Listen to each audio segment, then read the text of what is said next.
Bharat Chandrayaan 3 launch करने जा रहा है। यह मिशन इसरो का अब तक का सबसे कठिन मिशन है और इसकी लागत रुपए 615 करोड़ है। 2019 में चंद्रयान 2 को लॉन्च किया गया था। तब लोग सवाल पूछने लगे। वे पूछते हैं कि इसरो को पैसा क्यों खर्च करना चाहिए और क्या इससे गरीबी का समाधान होगा। हमारे अंतरिक्ष में जाने से भारत को क्या फर्क पड़ता है। इस वीडियो में हम जानेंगे कि भारत चंद्रयान 3 मिशन के लिए क्यों जाना चाहता है और क्या उसने पिछली गलतियों से सीखा है। इसके अलावा हम चंद्रयान 3 मिशन के उद्देश्य और भारत के अंतरिक्ष कार्यक्रम का महत्व जानेंगे। मुझे अंतरिक्ष का अध्ययन करना बहुत पसंद है और मुझे आपके साथ भारत की अंतरिक्ष यात्रा साझा करने में बड़ा आनंद होगा।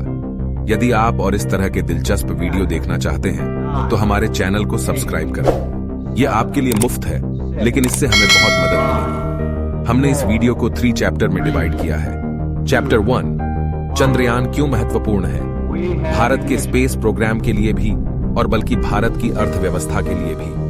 आइए इस वीडियो में इसके बारे में जानें। अक्सर जब हम कोई अंतरिक्ष डॉक्यूमेंट्री देखते हैं, ऐसा लगता है कि चांद जमीन से दूर नहीं है, लेकिन सच्चाई यह है कि चंद्रमा और पृथ्वी के बीच बहुत अधिक दूरी है। चंद्रमा बहुत दूर है, जो हमने इस वीडियो में समझाया है। चंद्रमा सिर्फ एक उपग्रह नहीं है, लेकिन एक जियोपॉलिटिकल माइलस्टोन है। जब हम चंद्रमा पर उतरने की बात करते हैं तो हम अपनी आंखों के सामने नील आर्मस्ट्रांग और बज एल्ड्रिन की छवि देखते हैं, लेकिन बहुत कम लोग जानते होंगे कि अमेरिका से पहले चांद पर पहुंचने वाले लूना 2 USSR थे, जो अपोलो 11 मिशन से 10 साल पहले हुआ था। बेशक रूस ने कभी चांद पर इंसान नहीं भेजे, लेकिन यह चंद्रमा पर पहुंचने वाले पहले व्यक्ति थे। केवल 3 देश दुनिया में सॉफ्ट लैंडिंग कर चुके हैं, अमेरिका, रूस और चीन। सॉफ्ट लैंडिंग का मतलब है सुरक्षित लैंडिंग, यानी अंतरिक्ष यान लैंडिंग के बाद सुरक्षित होना चाहिए। यह सॉफ्ट लैंडिंग बेहद अहम है, क्योंकि एक बार हम यह साबित कर दें कि इसरो सॉफ्ट लैंडिंग करा सकते हैं, तब हम महत्वपूर्ण कार्य कर सकते हैं अंतरराष्ट्रीय अंतरिक्ष परियोजनाओं के लिए। नासा आज ढेर सारा पैसा कमा रही है और बेहतरीन प्रोजेक्ट कर रही है।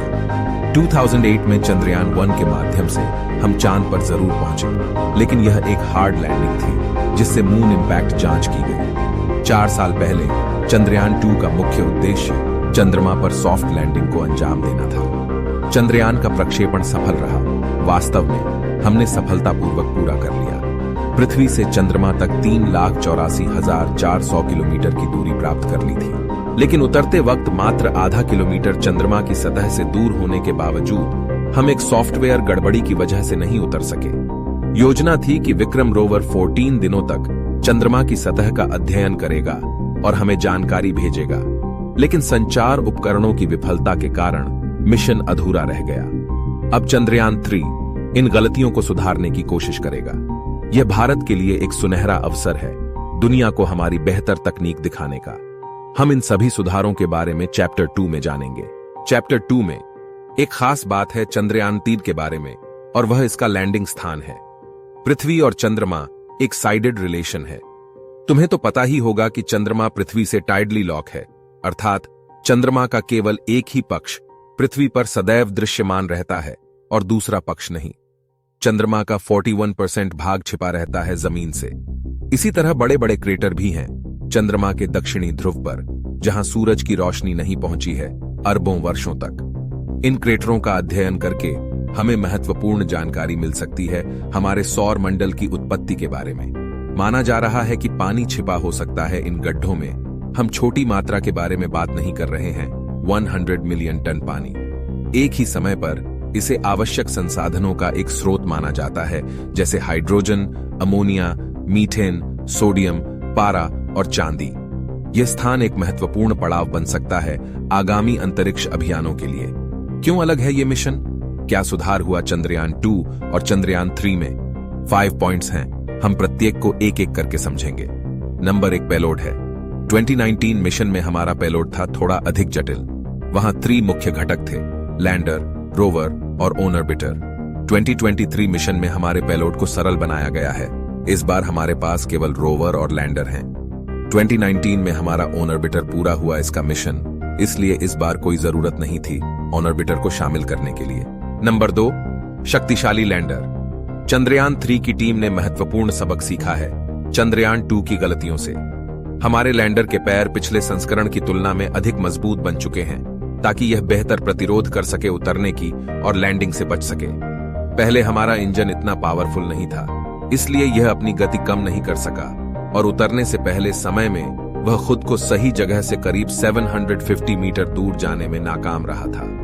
अब हमारे लैंडर की इंजन क्षमता बढ़ा दी गई है और इसमें सिस्टम भी जोड़ा गया है जो उतरने और उड़ान भरने के दौरान एक खतरे का पता लगाने में मदद करेगा। नंबर 3, उपकरण। चंद्रमा एक महान मंच बन जाता है पृथ्वी का अध्ययन करने के लिए, जिससे हम डेटा एकत्र कर सकते हैं, हमारी पृथ्वी के बारे में और भविष्य के मिशनों की योजना बना सकते हैं। इनका उपयोग मौसम के पैटर्न का पता लगाने के लिए और एक्सोप्लैनेट के मामले में भी किया जा सकता है। चंद्रयान 3 के अंदर एक शेप नाम का यंत्र होगा, जिसका अर्थ है स्पेक्ट्रोपोलारिमेट्री रहने योग्य ग्रह पृथ्वी, जो पृथ्वी का डेटा पढ़ने के लिए और रहने योग्य एक्सोप्लैनेट खोजने के लिए हमारे सौर मंडल के बाहर उपयोगी होगा। नंबर 4, प्रक्षेपण यान। चंद्रयान 3 की लॉन्चिंग अहम है एक और कारण से, और वह LVM-3 प्रक्षेपण यान है जो ले जाने में सक्षम है 30% अधिक वजन हमारे पहले GSLV Mark II प्रक्षेपण यान की तुलना में। सरल भाषा में इसका मतलब है कि यह प्रक्षेपण यान हमें अंतरिक्ष में भारी पेलोड भेजने की क्षमता देता है, जिससे हम दुनिया के सामने अपनी क्षमताएं साबित कर सकते हैं। नंबर 5,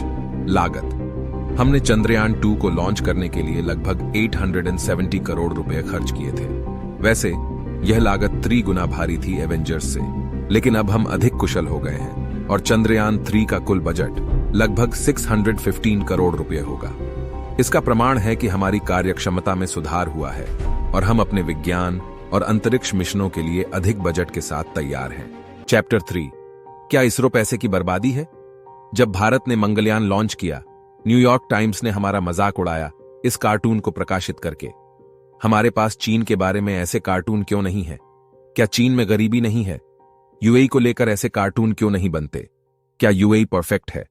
भारत एक उभरता हुआ देश है, भारत एक लोकतंत्र है, और फिर भी यह एक महत्वपूर्ण भूमिका निभा रहा है अंतरिक्ष जैसे क्षेत्रों में। शायद ये बात पच नहीं रही है कुछ पश्चिमी लोगों के लिए। फिर वे एक प्रश्न पूछते हैं, क्या भारत अंतरिक्ष कार्यक्रम का खर्च उठा सकता है? आइए एक सरल प्रश्न पूछें। हम कितना खर्च करते हैं हर साल हमारा अंतरिक्ष कार्यक्रम पर? सतीश धवन सर को पता था कि इसरो को दिए गए पैसे पर सवाल उठने वाले हैं, इसीलिए जब वह इसरो के प्रमुख बन गए, वह वेतन के रूप में केवल 1 रुपया लेते थे। और इसरो की विरासत आगे बढ़ती है, यह दक्षता आज भी है। यह चार्ट देखें, हम बजट बढ़ा रहे हैं हमारे अंतरिक्ष कार्यक्रम का लगातार पिछले 20 वर्षों से। यह एक सच्चाई है, लेकिन यह हमारी जीडीपी का सिर्फ 0.8% है। चीजों को परिप्रेक्ष्य में रखने के लिए हम 36,000 करोड़ खर्च करते हैं हमारी डाक सेवाएं चलाने के लिए, लेकिन इस पैसे से हमें क्या मिलता है? हमें नजर रखनी है हमारे मित्र पड़ोसी चीन पर। चीन को भारत से इतना लगाव है कि वह अपने लोगों को भेजता रहता है अरुणाचल और लद्दाख तक, वहां बस्तियां बनाना, और धीरे धीरे यह भारत की जमीन को चुरा लेता है प्याज काटने की विधि का उपयोग करना। लेकिन इसरो का सैटेलाइट ट्रांसमिट करता है यह जानकारी हमारी सुरक्षा के लिए, और 10 से अधिक निगरानी उपग्रह चीन की नौसैनिक गतिविधियों पर नजर रखें। 2019 में जब तूफानी चक्रवात आया, इसरो के उपग्रहों ने हमें समय पर चेतावनी दी। जानकारी के कारण इन उपग्रहों से 11.5 लाख लोगों को सुरक्षित निकाला गया ओडिशा से। आज ओडिशा नंबर 1 बन गया है आपदा प्रबंधन में, और संयुक्त राष्ट्र भी सलाह देता है अन्य देशों को सीखने के लिए ओडिशा का आपदा प्रबंधन मॉडल। इसरो अध्ययन करके हमें डेटा देता है, हमारा भूगोल, और इस डेटा का उपयोग करके हम मार्गदर्शन दे सकते हैं। किसानों को भूकंप के बारे में जानकारी प्राप्त करके चक्रवात और बाढ़ पहले से हम बेहतर ढंग से तैयार हो सकते हैं और क्षति को कम करें। और यह सब संभव है हमारे उपग्रहों के कारण। नासा से 15 गुना कम है इसरो का बजट, और इतने कम बजट में भी इसरो के वैज्ञानिक बनाते हैं आपका और हमारा जीवन बेहतर हो। और केवल हमारे लिए ही नहीं, इसरो विदेशों के लिए भी उपग्रह लॉन्च करता है और उससे पैसे कमाता है।